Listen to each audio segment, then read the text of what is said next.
events.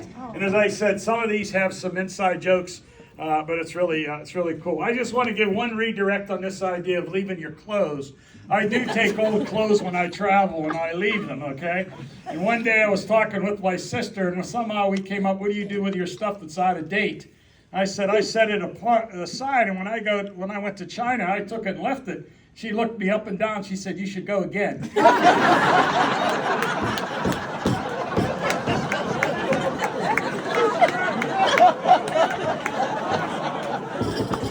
Don't laugh, she hates attention.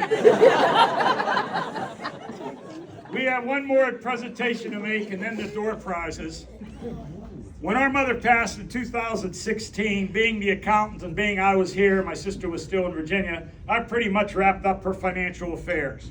While she did not have much left after being in assisted living for a while, it was still necessary to go through all the same paperwork, file the forms, inheritance tax, deal with the banks, and all that. I had a big advantage because I lived in the area as she did, of course, and I had personal contacts at a lot of the places. It made wrapping it up much easier.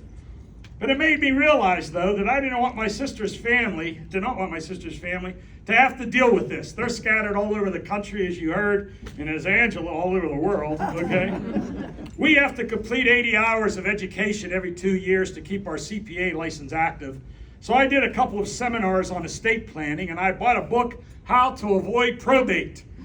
I always said that what I had was going to charity, which made it simpler in some ways, but more complex in others.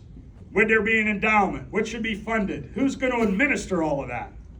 Now, if you're wondering for a minute why I'm not leaving anything to these three children who clearly I love very much, let me make two comments about that. Number one, I would never want to take away the joy their parents have had in providing for them and educating them through 12 years of Catholic school, then college, doing the usual to get them started, and now ongoing postgraduate family vacations. They just came back from Germany.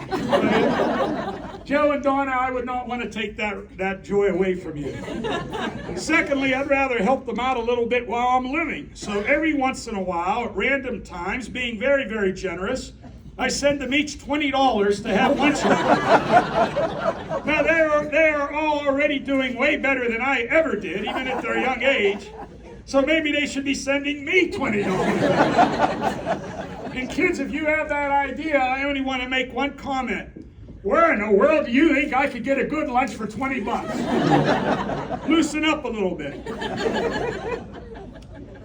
I have been blessed with great professional role models in my life, particularly at St. Vincent.